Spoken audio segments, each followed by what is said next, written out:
আসসালামু আলাইকুম। কেমন আছেন সবাই? সবাইকে রমাদান মোবারক। আবারও চলে এলাম নতুন একটি ইফতার রেসিপি নিয়ে। আজকের রেসিপি বাদাম ও খেজুরের শরবত।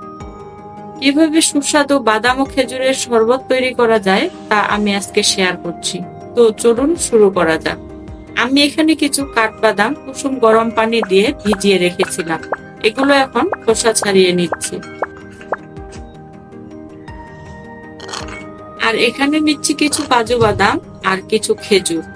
এখন সবগুলো আমি চিকন করে কেটে নিব।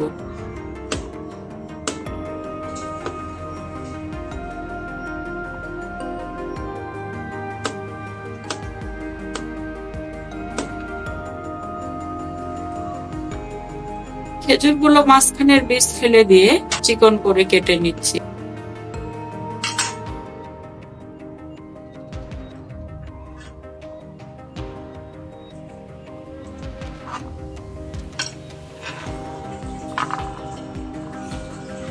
সবগুলো কেটে নেওয়া হয়ে গিয়েছে। এখন একটা ব্লেন্ডারের জারে আমি দিচ্ছি খেজুর এবং বাদাম কুচি।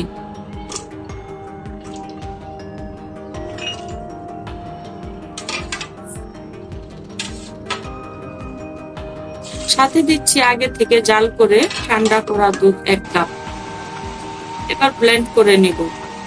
বাদাম ও খেজুরগুলো যখন পুরোপুরি ব্লেন্ড হয়ে যাবে তখন আমি দিব বাকি সবটুকু দুধ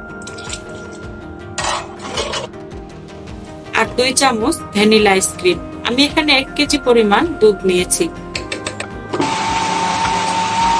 আবারও 1 মিনিটের মতো ব্লেন্ড করে নিব।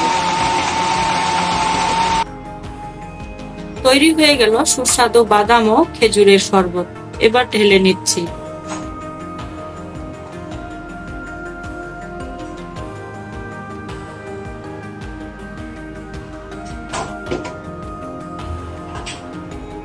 দিলাম আইস কিউব। পরিবেশনের জন্য উপরে দিলাম খেজুর ও বাদাম কুচি। এবার এটি ইফতারিতে ঠান্ডা ঠান্ডা পরিবেশনের জন্য রেডি। ভিডিওটি কেমন লেগেছে অবশ্যই কমেন্টে জানাবেন। এরকম নতুন ও সহজ রেসিপির ভিডিও পেতে আমার চ্যানেলটি সাবস্ক্রাইব করে সাথেই থাকুন। আসসালামু আলাইকুম।